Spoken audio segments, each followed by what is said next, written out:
నువ్వు మనిషివా? మానవ రూపంలో ఉన్న మృగానివా కేసీఆర్? నువ్వు ఏ ఒక్క రోజైనా ఆ పేదోళ్ళ బిడ్డల గురించి ఆలోచన చేసినవా?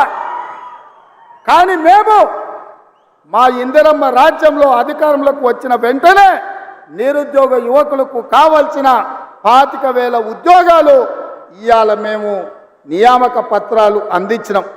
మార్చి 2 నాడు మళ్ళొక 6-7 ఉద్యోగాలు ఇవ్వబోతున్నాం. గ్రూప్ 1 పరీక్షల్ని నోటిఫికేషన్ ఇచ్చినాం.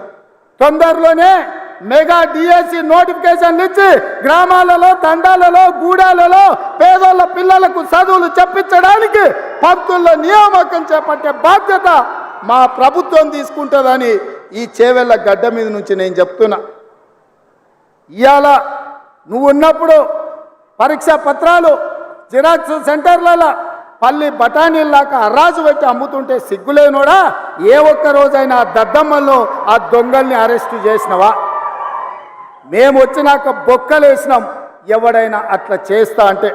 అందుకే ఈరోజు పేదోళ్ళ పిల్లలకు ఉద్యోగాలు ఇవ్వడానికి, పారదర్శకమైన నియామకాలు చేపట్టడానికి పబ్లిక్ సర్వీస్ కమిషన్ని ప్రక్షాళన చేసినాం. కోర్టులలో ఉన్న కేసులను పరిష్కరించి ఇవాళ వేలాది ఉద్యోగాలు ఇచ్చే బాధ్యత తీసుకున్నాం. ఒక్కరోజైనా తండ్రి నోటైనా, కొడుకు నోటైనా, అల్లు నోటైనా, బిడ్డ నోటైనా, వాని సుట్టపోని నోటైనా ఈ ప్రభుత్వం మంచి పని చేసింది, ఈ పని మంచి చేసినందుకు మేము అభినందిస్తున్నామని ఒక్కరోజైనా మాట్లాడినరా? పొద్దున్న లేస్తే గవే చెత్త మాటలు, సొల్లు వాగుడు. ఎప్పుడు ఇది పోతుందా, ఎప్పుడు మేము కూర్చుంటామని.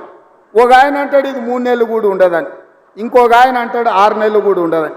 నేను చెప్పదలుచుకున్న సన్నాసులను, ఎవడైనా 3 నెలలో 6 నెలలో ఈ ప్రభుత్వం ఉండదు అని గ్రామాలకు వచ్చే మా కార్యకర్తలు వాళ్ళని పట్టుకొని యాప చెట్టు కట్టేసి లాగుల తొండలు ఇచ్చి కొడతారని చెప్పి నేను ఈ సందర్భంగా చెప్పదలుచుకున్నా. ఆ సన్నాసుడు అంటుండు ఎన్నికల కంటే ముందు రేవంత్ రెడ్డి పేరు చెప్తే 3 సీట్లు రాకపోతుండే అని.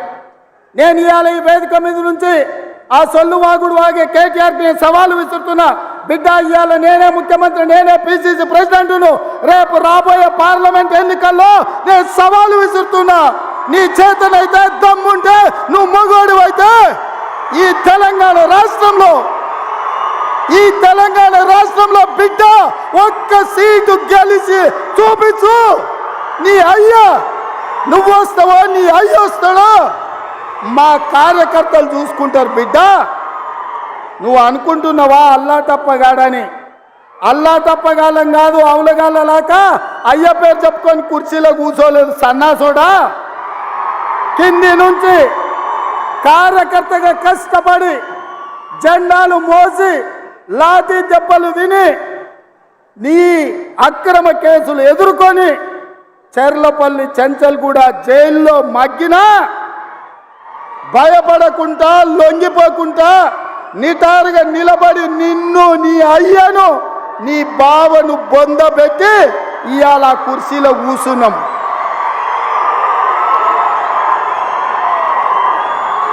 ఈ కుర్చీ ఇనాం కింద వచ్చింది కాదు, ఈ కుర్చీ అయ్య పేరు చెప్తే వచ్చింది కాదు బిడ్డ.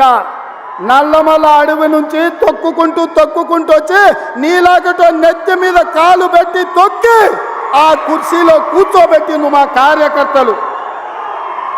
ఇవాళ కుర్చీ ఉందంటే అది మా కార్యకర్తల త్యాగం. ఇవాళ కుర్చీ ఉందంటే మా కార్యకర్తల పోరాటం. ఈ కార్యకర్తలు వీళ్ళు నాకు అండగా నిలబడ్డంత కాలం, నన్ను భుజాల మీద మోసినంత కాలం, నువ్వు కాదు, నిన్ను పుట్టించిన నీ అయ్య కాదు, వాళ్ళ దేవుడు వచ్చినా ఈ కుర్చీని తాకలేరని నేను ఇవాళ చెప్పదలుచుకున్నా.